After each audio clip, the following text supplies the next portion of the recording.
Olá, boa tarde. Antes de mais, gostava de agradecer ao Miguel e à Paula o convite que me foi endereçado. É uma grande honra para mim estar aqui a apresentar o meu trabalho e ainda por cima para encerrar as nossas fantásticas jornadas. Espero que vocês não fiquem desiludidos depois de terem ouvido oradores tão fantásticos e acabarem comigo. Também, por outro lado, gostava de agradecer a todas as pessoas que estão aqui e que se disponibilizaram a ouvir a minha apresentação.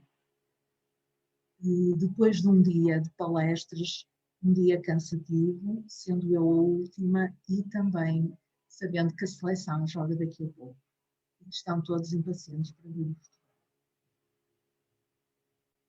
O meu nome é Ana Teresa e venho aqui contar-vos uma história. Quando iniciei o meu estudo de tarot, foi um pouco atípico, porque eu não sou uma autodidata. Eu tenho apenas um baralho de tarot, que é o que uso sempre, que é o meu baralho Rider-Waite. O tarot, para mim, foi uma descoberta ocasional.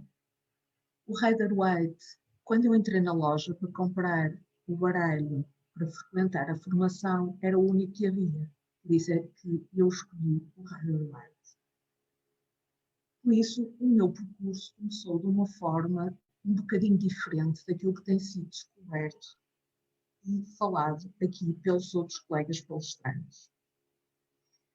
E, entretanto, quando estava nos meus inícios do estudo do tarot, eu não estudava grande coisa, porque achava que tinha que conhecer as bases e, a partir daí, começar a expandir o meu conhecimento. Mas, entretanto, com o aprofundamento dos temas, e voltando a repetir, eu só faço Rider-Waite, portanto, além de não ter outro baralho, não me dedico a qualquer outra das artes oraculares e tenho algum desconhecimento, inclusive, sobre elas. Eu comecei a pensar, como é que eu poderei conhecer melhor Rider-Waite? Como é que eu poderei entrar na essência deste baralho? Porque pensei, não é comprar livros, estudar, ver o significado das cartas, isto tem que haver mais alguma coisa. E por isso decidi começar pela gênese. Decidi fazer um estudo sobre Rider, Waite e Smith. E como é que isto surgiu?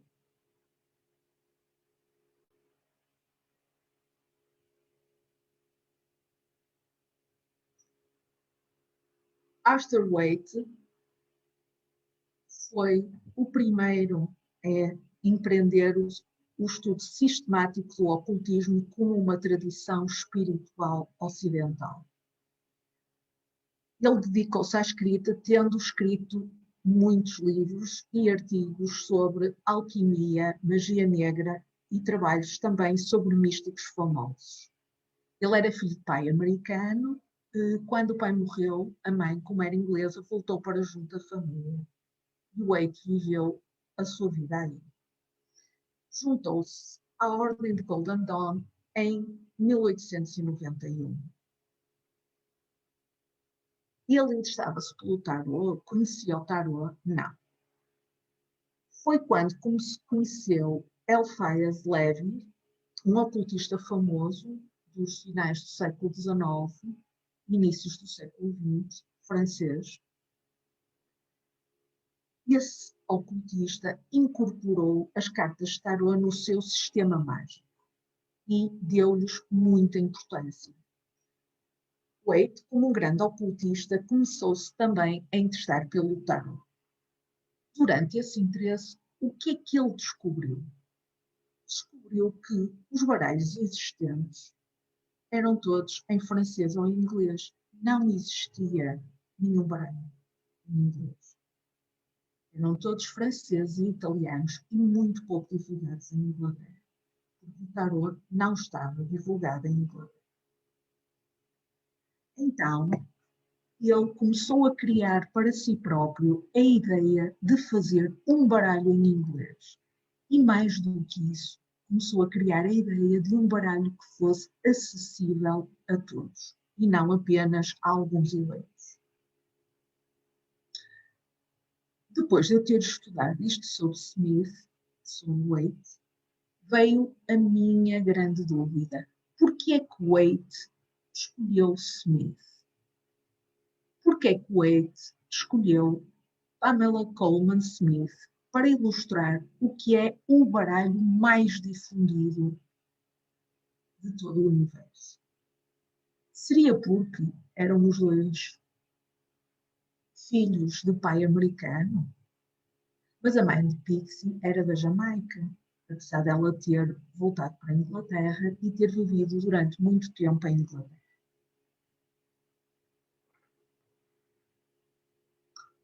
Pixie estudou no Pratt Institute, mas não chegou a acabar o curso. Entretanto, juntou-se a uma companhia de arte itinerante e teve uma vida livre e nómada durante um certo período de sua vida, trabalhando como encenadora e muitas vezes como atriz.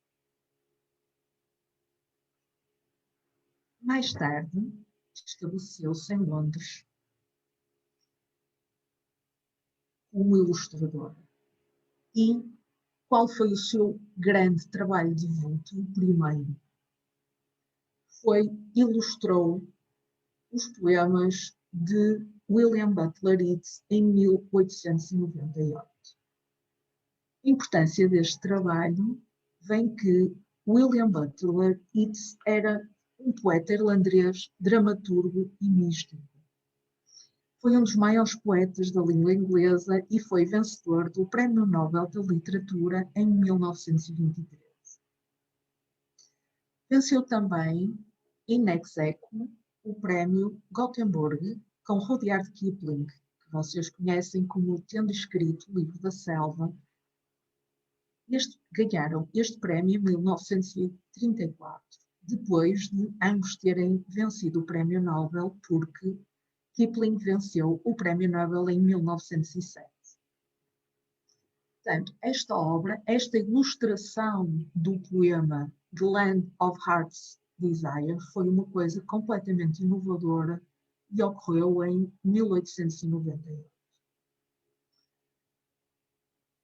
Depois deste sucesso, ela ilustrou também o livro The Lair of the White Worm, de Bram Stoker. Bram Stoker é um conhecido romancista, poeta e contista irlandês. É autor do grande romance gótico Drácula. Foi a principal obra no desenvolvimento do mito literário do vampiro, que se mantém até hoje. E era também um pesquisador do folclore europeu.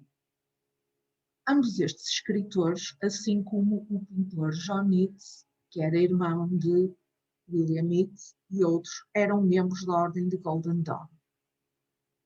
Pixie, através deles, Pixie era, como era conhecida, Pamela Colman Smith, para os seus amigos, juntou-se à Ordem de Golden Dawn em 1905. Eu aqui comecei a pensar, será que ela... Ora bem, eles conheciam-se lá todos, na Golden Dawn, foi por isso que Waite a escolheu, ou terá havido aqui mais alguma coisa? E então, continuei a investigar. E o que é que eu descobri?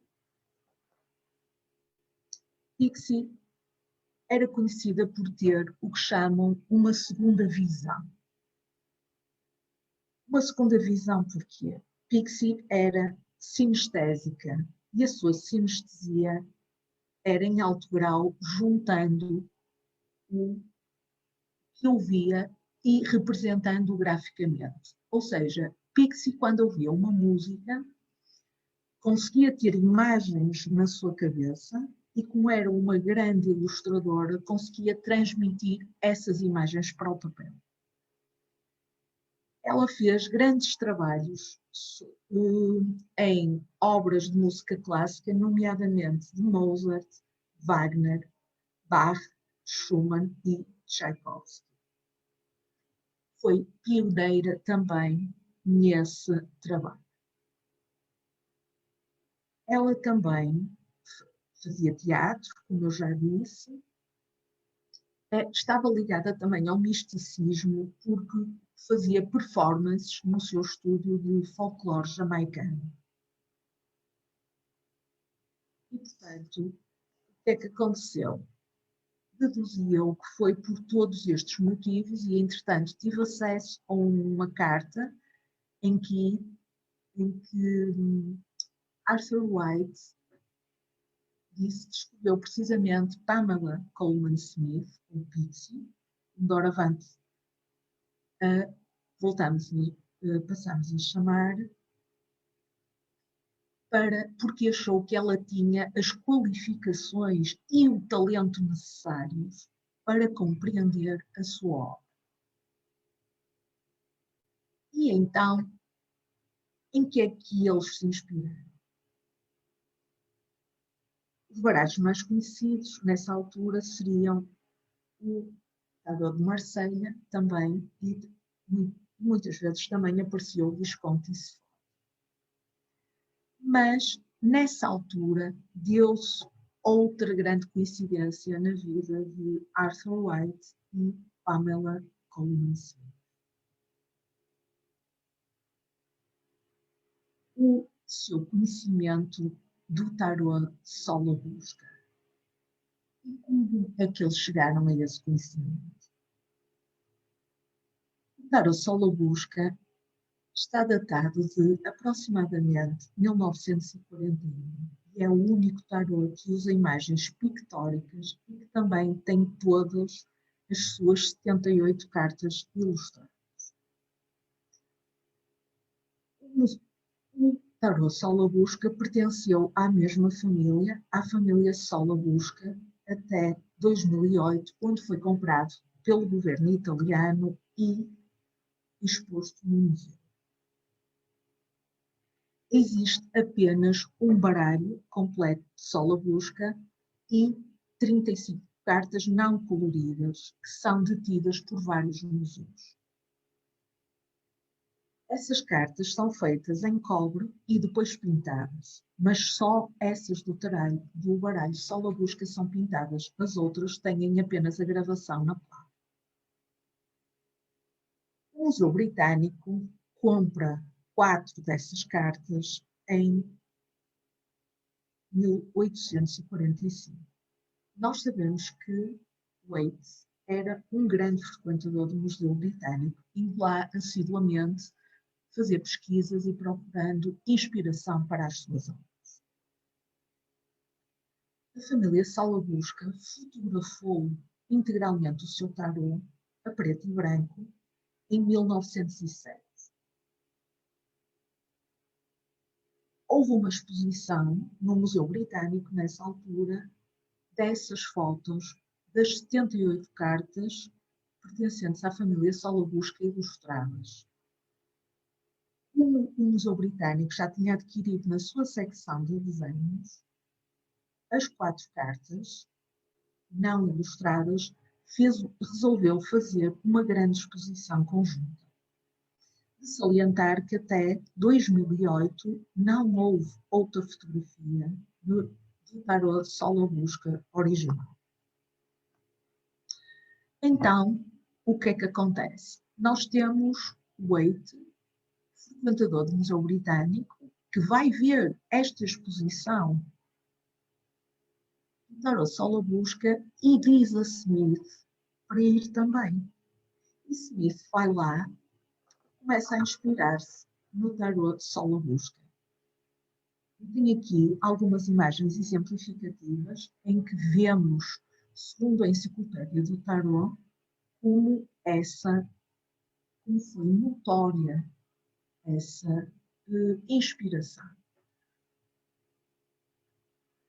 Temos aqui o grande exemplo do 3 de espadas e também Waite, que se inspirou no tarot Sol à Busca, embora se diga que Pixie também usou imagens inspiradas na personagem Peter Pan. Waite e Smith queriam fazer um baralho de estilo simples, um baralho moderno e um baralho romântico. Apesar de tudo, eles usaram um estilo que os críticos classificam como vitoriano tardio e também com início de influência da arte nova, que à época ainda não estava bem definida. Não sei se têm alguma dúvida.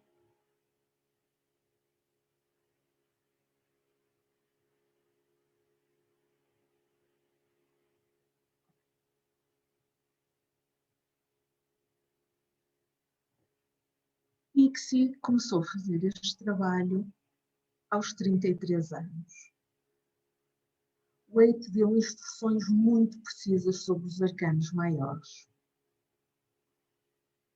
Ele teve grandes fontes de inspiração. Inspirou-se muito no Tarot de Marselha, juntou-lhe algumas descrições de Eliphas Levi e também o seu próprio simbolismo pessoal, que é inspirado também em muitos símbolos judeus e algumas histórias da Bíblia.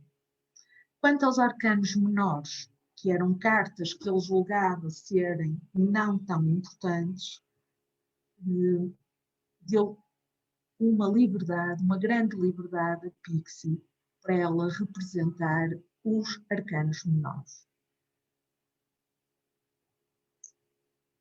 Segundo Waite, ainda nos arcanos maiores, trocou a ordem das cartas, a força e a justiça, como sabem, para incorporar as teorias da Golden Dawn, em que a força estava ligada ao leão e a justiça estava ligada à balança. Também para fazer com que as referências católicas fossem um bocadinho postas de lado, chamou hierofante ao Papa e sacerdotisa à papisa.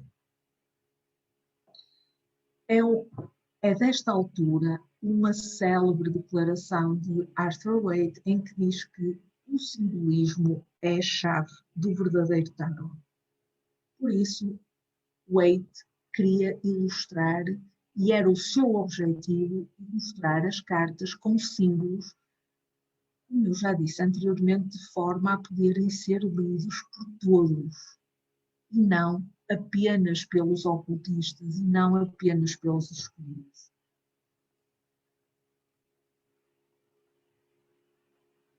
Pamela Smith demorou 6 meses a fazer o trabalho Rider-Waite.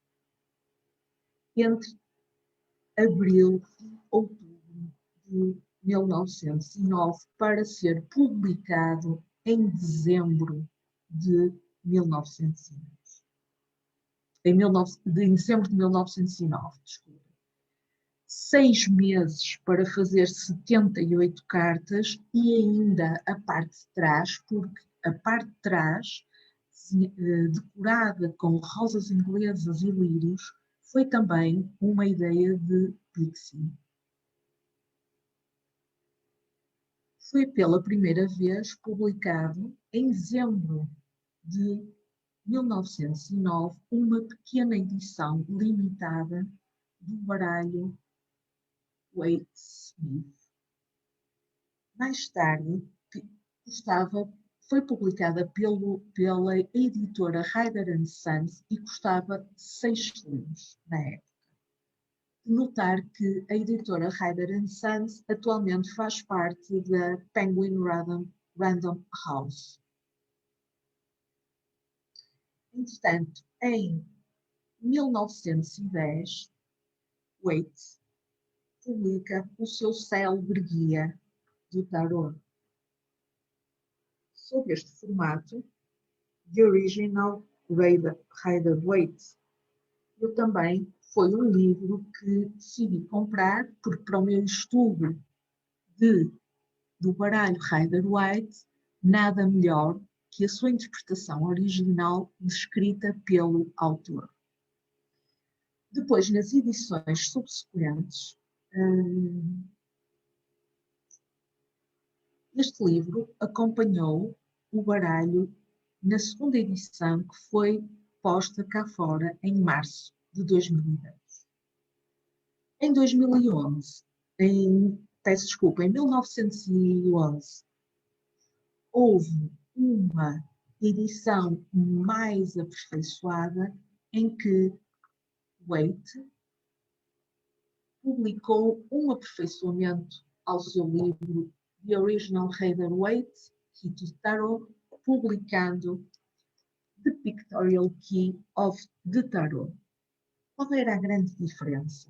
Este livro tinha os desenhos de Pixie, como podem ver, mas a preto e branco.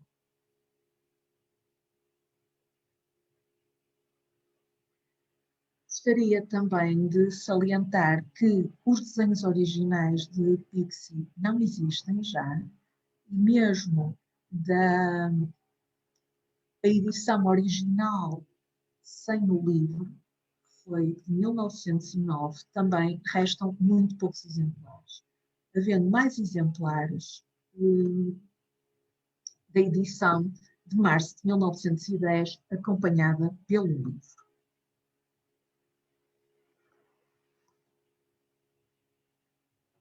E então, eu partindo destes pressupostos, descobrindo porque é que Waite escolheu o Pixie, fiquei a pensar, e então, o que é que Pixie fez com o seu tarot? Pixie era também uma conhecida ocultista. E por isso teve também uma ideia pioneira na leitura do tarot, muito diferente da corrente ocultista, e teve aquilo a que nós chamamos uma abordagem moderna. Eu tenho aqui na imagem que podem ver, à esquerda temos o desenho não colorido de uma carta do tarot Sol à Busca. Foi aquele que Pixie terá visto.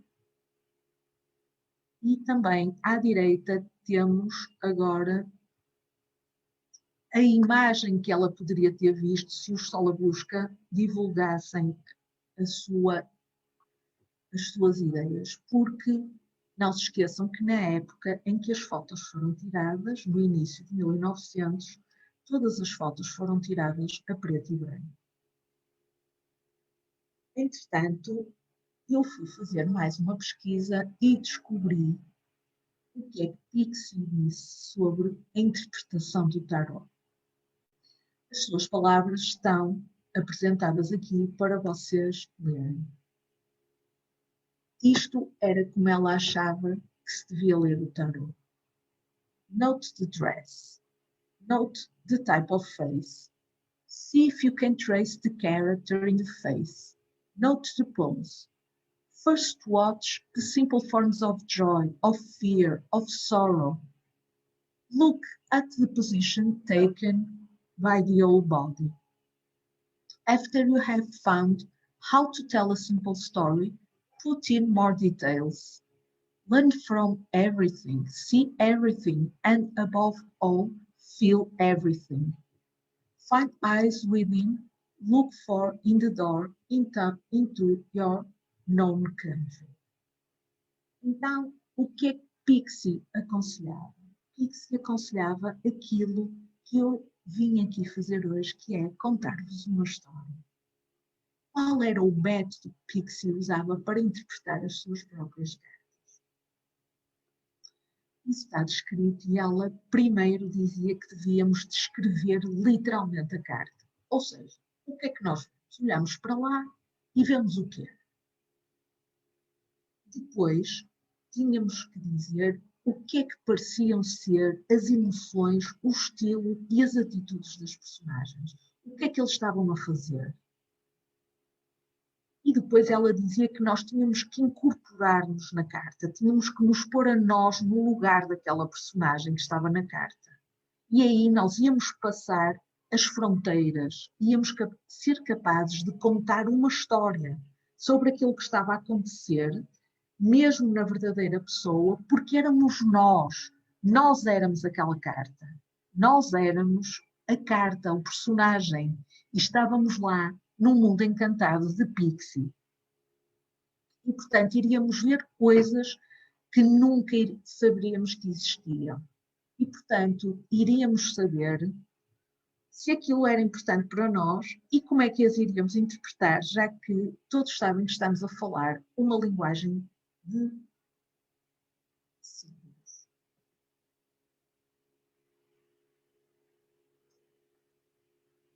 E então, eu decidi fazer uma experiência. Se Pixie era uma artista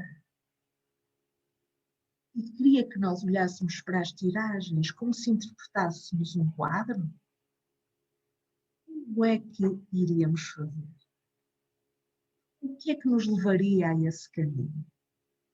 E então decidi começar a fazer umas experiências. E é isso que venho aqui partilhar convosco. Não sei se têm alguma dúvida, se querem que esclareça algum ponto.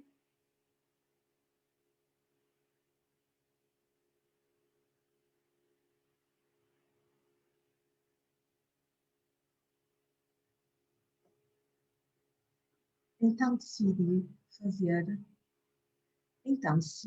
fazer uma tiragem usando um método clássico, o método Peladan. E perguntei a mim própria: o que é que eu devo fazer? Como era este tema? O que é que eu devo fazer para ter sucesso na minha apresentação?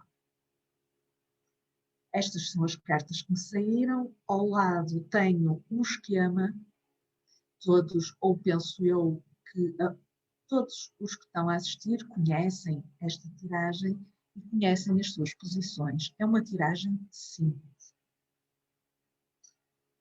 Vocês poderiam dizer-me se considerariam só à primeira vista esta tiragem favorável? Gostaria de ouvir a vossa opinião.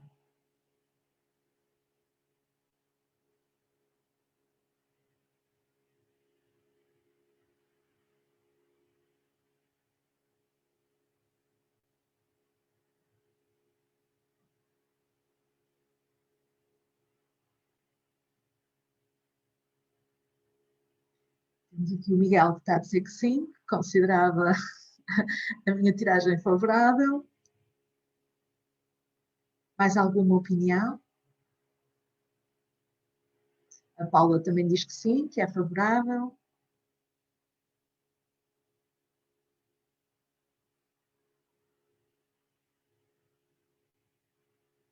Então, segundo estas posições,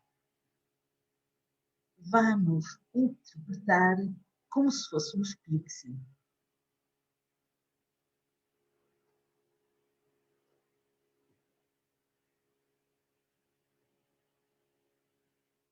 Então, segundo Pixie, eu tenho na carta do favorável, posso ver conceitos como a imaginação, a sensibilidade, a busca, o chamamento pelo mais alto, a criatividade e o fogo. E, portanto, contando uma história e incorporando-me no papel do meu valete de paus, o que é que eu vou dizer? Eu vou dizer que, a meu favor, eu tenho o facto de ser uma pessoa com imaginação e que procuro inspiração no mais alto. Apesar de muitas vezes chamar por ele e dizer: meu Deus, ajudai-me, preciso mesmo de inspiração. A minha criatividade ajuda-me e, junto com a criatividade, também o meu foco. Por outro lado, na parte do que está contra ou do que estará menos favorável, eu tenho alguma fragilidade, alguma desvantagem, instabilidade, incerteza, impaciência, inexperiência e recurso. Portanto, continuando a história, eu posso dizer que o sentimento que eu tenho de fragilidade e de desvantagem em relação aos outros exploradores leva-me a um sentimento de incerteza. E essa incerteza é devido à minha inexperiência. Mas eu fecho-me, ou seja, não deito nada cá para fora e sofro em privado. Estou em reclusão. Avançando mais um pouco, nós temos o caminho que é representado pela nossa Dama de Paus, Rainha de Paus.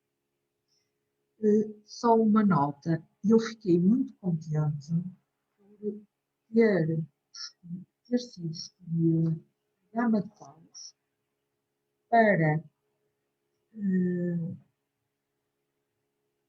neste trabalho, porque a Dama de Paus representa uma das melhores amigas de Pixie e o seu gato Snuffles, que substitui o leopardo que deveria ter sido representado por causa da influência de Golden Dawn. E foi o gato Snuffles, Snuffy, para os amigos, que foi representado juntamente com a sua amiga Edie.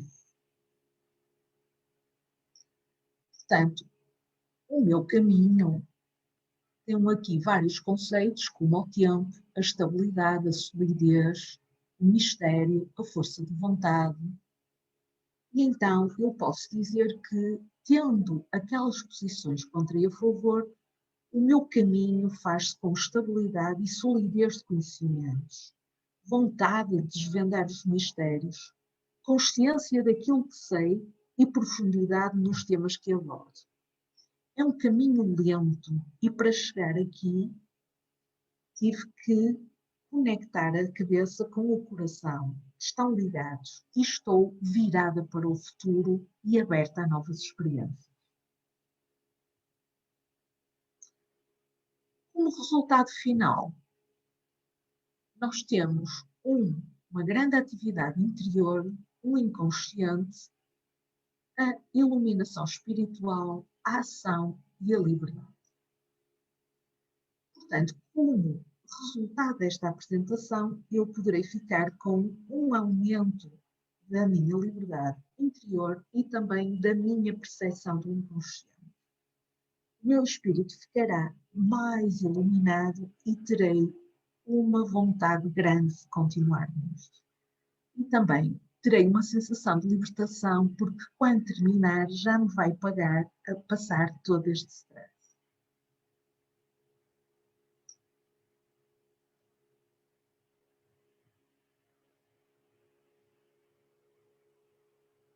Como resultado final, eu tenho outros conceitos, como a aventura, o progresso, a prática, a imparcialidade, a liberdade, a expansão e o passado.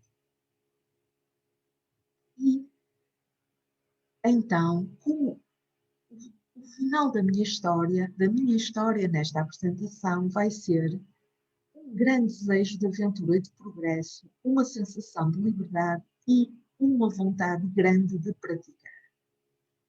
Terei vontade de expandir, suportando-me nas conquistas do meu passado e avançando para novos horizontes.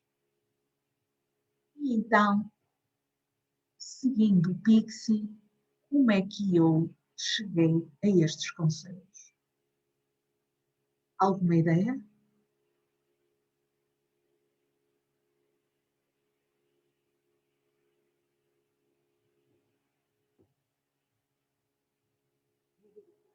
Fala aqui. Sim, senhora.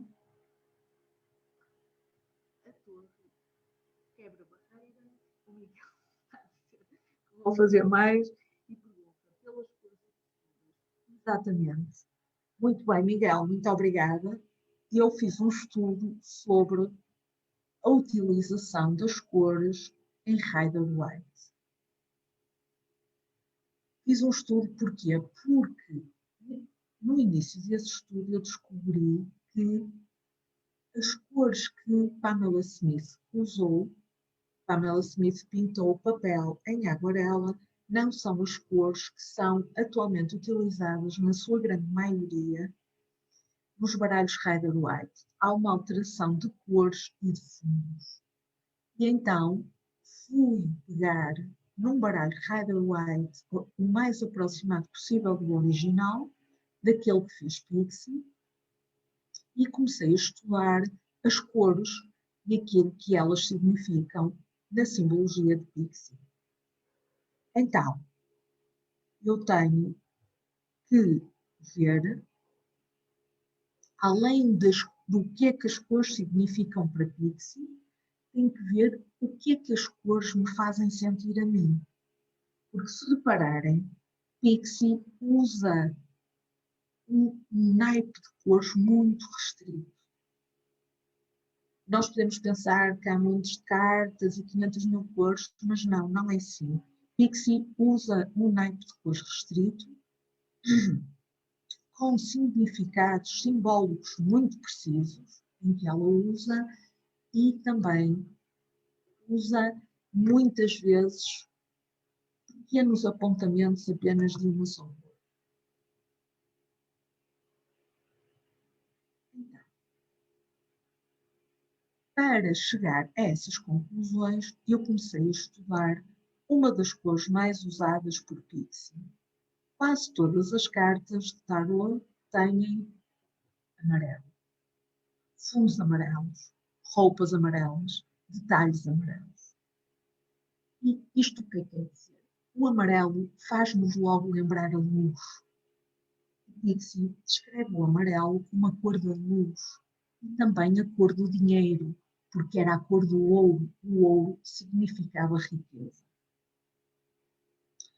Isso dá alguns conceitos, como, por exemplo, a alegria de viver, nada como um bom dia de sol, a criatividade, a positividade, a inspiração, o brilho, o sucesso e a riqueza, entre outros. Mas também temos o reverso da medalha. A vaidade, a ambição, a ostentação, a inveja e a tensão mental. Eu, para ilustrar esta cor, escolhi o mago que é o nosso criativo por excelência. O mago, reparem que ele é amarelo, ele é vermelho. Vermelho é uma cor forte, vermelho é a cor da paixão, a cor do trabalho, a cor da ação. E reparem que ele está com uma mão erguida e outra a apontar para baixo, quer dizer, ele está a ligar o mental e o terreno, o céu e a terra, a ideia e a concretização. Ele também está vestido de branco. Branco é uma cor que Pixie usa muito pouco. Eu fiz um estudo, ela não tem nenhuma carta branca. Ela tem personagens e apontamentos brancos, mas não tem nenhuma carta branca. Não tem cartas amarelas, cartas vermelhas, cartas azuis, cartas cinzentas, mas não tem cartas brancas. Avançando para o azul. O azul faz-nos lembrar o céu azul, o céu sem nuvens, a claridade, a liberdade. Faz lembrar também a água, os cursos de água, a água a fluir, ou seja, a calma, a espiritualidade, a sensibilidade. E penso que essa cor é muito bem representada pela estrela. Mas notem, a estrela tem o verde.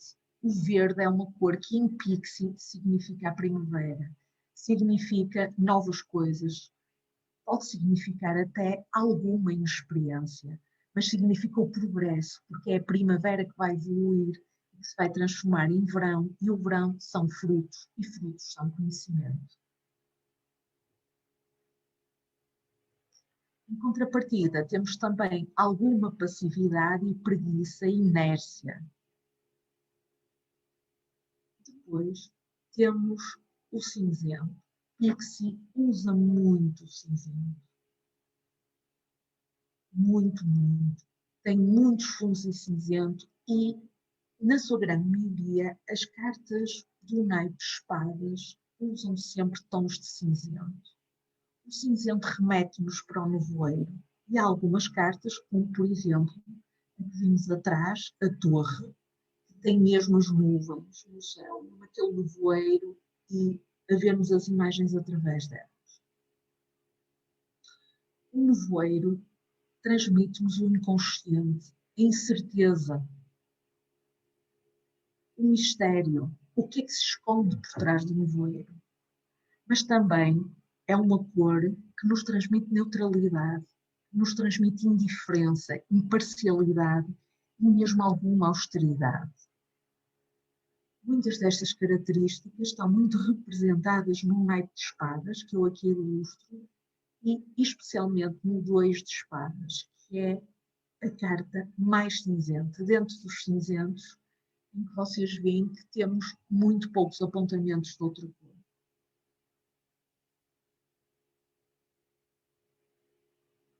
O vermelho do fogo e do sangue, o vermelho da rapidez, do poder, da agressividade, da pressa. O vermelho remete-nos para a ação, acima de tudo para a ação, e nada melhor do que a ilustração da ação com o nosso imperador. Reparem, o imperador tem também apontamentos de amarelo, que, como já vimos, tem a ver com sabedoria, brilho, sucesso, êxito. E tem também a parte de trás muitos apontamentos da cor laranja, em que laranja significa também uma certa clarividência, que é uma mistura do vermelho com o amarelo. O nosso imperador retrata bem o poder do vermelho, a ação do vermelho.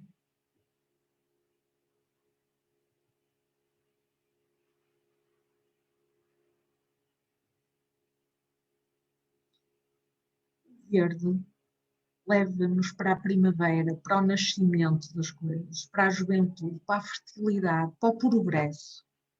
Mas, por outro lado, também nós dizemos, ele ainda está muito verde, é inexperiente.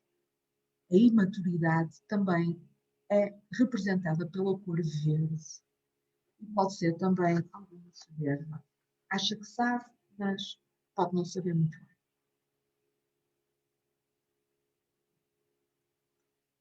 Pixie faz também alguns apontamentos em castanho. Castanho, que significa a solidez, o foco e a estabilidade, ou seja, alguém que tem os pés muito bem assentos na terra. E finalmente chegamos às cartas pretas. As cartas com fundo preto não são muito frequentes, mas aparecem, temos pelo menos a torre, nos arcanos maiores temos pelo menos a torre e o diabo. São cartas com ausência de luz. O preto leva-nos para a noite. Temos o desconhecido, o interior. O preto é também uma cor formal. É também uma cor de interna, o aspecto interno de um problema. Pode nos levar também ao desespero, ao luto e à falta de perspectiva. O medo é uma cor presente no preto. Toda a gente que vê, nas nossas leituras, que vê o diabo ou a torre, acha sempre que são cartas negativas. Reparem também como o diabo aparece com cores como o cinzento, como o castanho, aparece também um bocadinho de vermelho e um bocadinho de branco no pentagrama que ele tem no cimo da cabeça. E finalmente eu pensei, Pixie, com tantas cores, por Porquê que não fez uma carta branca? Porquê que a temperança não é branca? A temperança, que é representada por um anjo, e os anjos são brancos. Porquê que a carta não é branca? A temperança, se bem se recordam, é um anjo branco com asas vermelhas. Ou seja, um anjo pronto para a ação. Apesar de querer equilibrar as coisas, aquelas asas vermelhas impulsionam-no para a frente. Por isso, nós temos aqui na neve, que é o máximo do branco, coberto com um manto de neve, faz-nos lembrar também a paz e a pureza. Ou seja, é a pessoa no seu estado original. É a conclusão de algo, é a cura do nosso espírito, é a visão total da existência, é o princípio de tudo, porque as outras cores vêm do branco. E por isso eu descobri porque é que Pixie desenhava só apontamentos brancos. Temos, por exemplo, aqui na Carta da Morte, que é, segundo o meu estudo, uma das cartas que tem mais branco, em que vemos o cavalo branco, ou seja, a mudança leva-nos a um novo ciclo.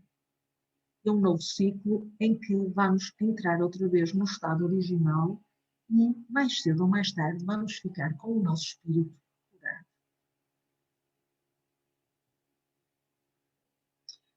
Entretanto, me disseram que as posturas são extremamente importantes, quer em leituras sobre relacionamentos, quer em leituras sobre tomada de decisões. Eu tenho aqui alguns exemplos para vos mostrar. Não sei se têm alguma dúvida até agora.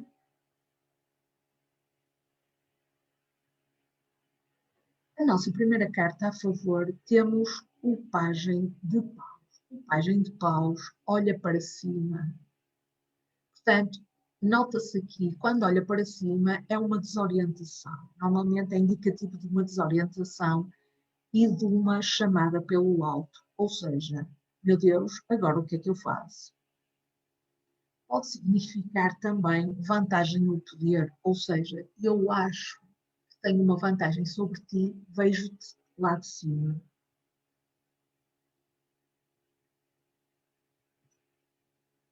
Aqui temos duas interpretações na postura do nosso dois de ouros. O nosso dois de ouros olha para baixo, portanto nós temos que ter cuidado com o caminho que seguimos. E por outro lado, ele não tem os pés assentos no solo, por isso notamos aqui alguma fragilidade. As ondas atrás, em que nós temos, ele está sobre um solo neutro, porque é cinzento, e atrás o azul não está tranquilo, está em ondas. Essas ondas, essas oscilações, que é o que ele está a sentir, mostram que ele está sob uma certa desvantagem.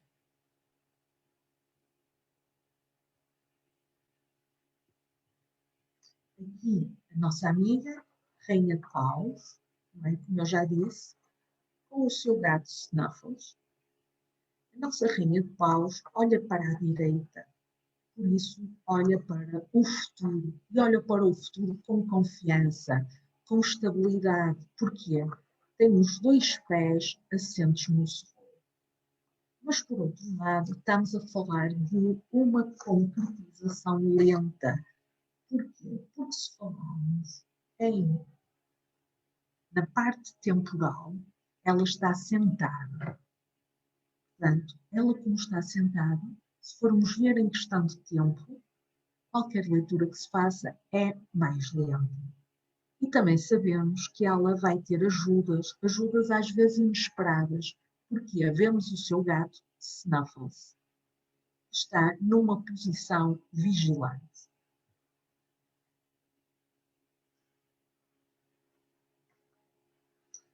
Vemos também que, no caso dela, o corpo está ligado com a mente.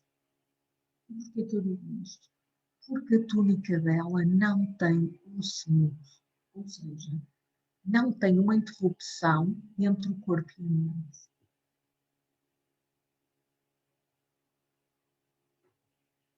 Vemos aqui duas personagens numa carta que estão a olhar para lados opostos. Isto significa que estamos perante um acontecimento interior e que não estamos a interagir com os outros, apesar dos outros poderem estar a interagir connosco. Reparem que as duas personagens da torre estão completamente a olhar uma para cada lado, mas também significa que se estão a libertar, ou seja, o relâmpago significou para eles uma libertação.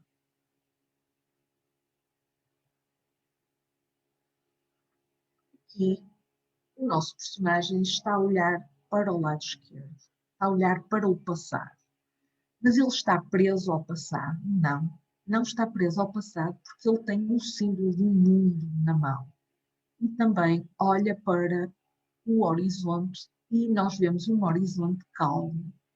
Por isso, como é que podemos aferir? Podemos aferir que ele está a olhar para o passado, porque está a pensar nas conquistas do passado e está a fazer com que elas sirvam de suporte para aquilo que ele ainda quer fazer no futuro. Ele quer fazer mais e mais. Nas leituras sobre relacionamentos, se fizermos aqui uma parte do ele e ela, podemos ver nitidamente que este casal está afastado. Está afastado porque, além de estarem a olhar em direções opostas, eles estão a caminhar. Ou seja, o lado esquerdo está a caminhar para o lado esquerdo, que significa um retrocesso. Enquanto que o lado direito, apesar de estar com um ar um bocado esfarrapado, está a progredir dentro da sua miséria. Portanto, esta relação é uma relação em conflito e que não vai durar muito.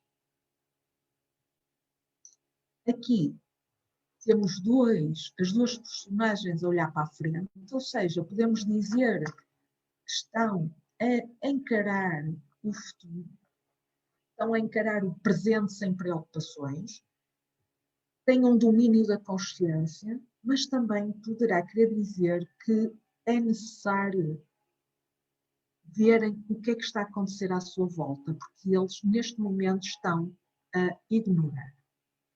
Eu posso dizer que esta é uma relação estável, mas em velocidades diferentes. E digo isso porque um deles está a pé e outro está sentado. Ou seja, um anda mais depressa que o outro.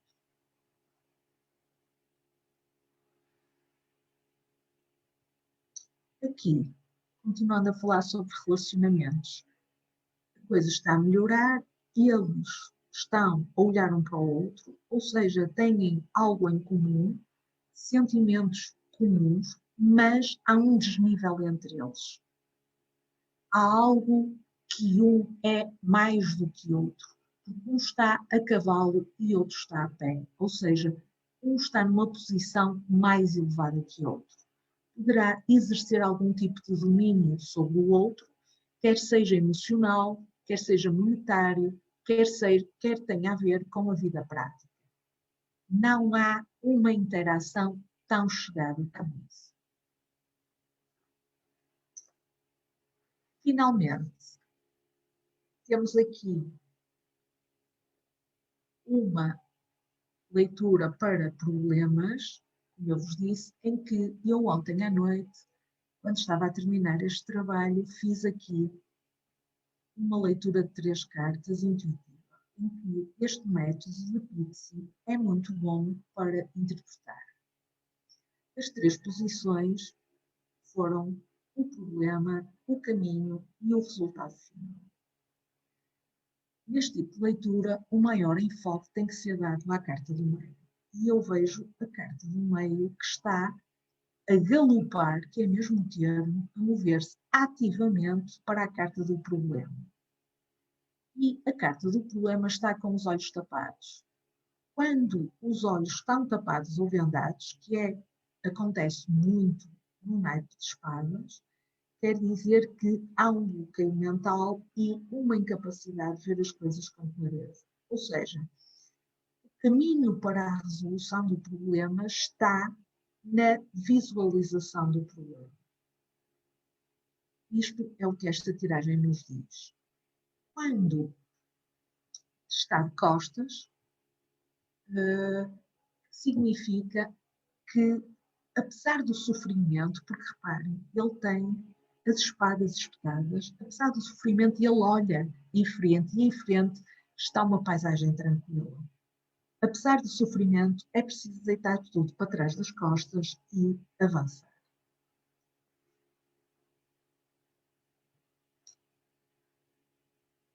Como conclusão da minha história e da minha apresentação, digo-vos que Pixie fez muitas coisas ao longo da sua vida e foi uma mulher atípica. Era uma sufragista, doou os seus serviços como designer de pósteres e brinquedos para a Cruz Vermelha durante a Primeira Guerra Mundial. Entretanto, ela pertencia à linha Arts e Crafts, que começou a cair em desuso. Ela montou, inclusive, vários negócios, chegou a ter uma revista, mas não teve sucesso. Ela, converteu-se ao catolicismo em 1911. No que parece ser uma postura conservadora na imagem de uma pixie que era muito fora da caixa, revelou-se afinal uma postura progressista, porque era uma excentricidade. Os cristãos, os católicos, num país como a Inglaterra, no princípio do século XX, eram oprimidos e perseguidos. Portanto, Pixie manifestou um ato de rebeldia ao converter-se ao catolicismo. Ela mudou-se para a Cornualha e usou a herança de um tio para abrir uma casa de férias para sacerdotes católicos. Continuou sem ter meios de subsistência, porque Pixie não recebeu pelo baralho Rider-Waite, nem recebeu royalties. Aliás, uma das maiores injustiças da história é chamarmos ao baralho o baralho Rider-Waite. Isto foi porque ela era mulher. E, portanto, era o nome do editor, William Rider, e deram o nome do seu criador, mas não o nome do seu ilustrador. Portanto, muitas correntes dizem agora que devemos chamar Waite Smith a este baralho. Pixie faleceu na Cornualha no dia 18 de nove de 1951. Todos os seus trabalhos foram vendidos para pagar as suas dívidas.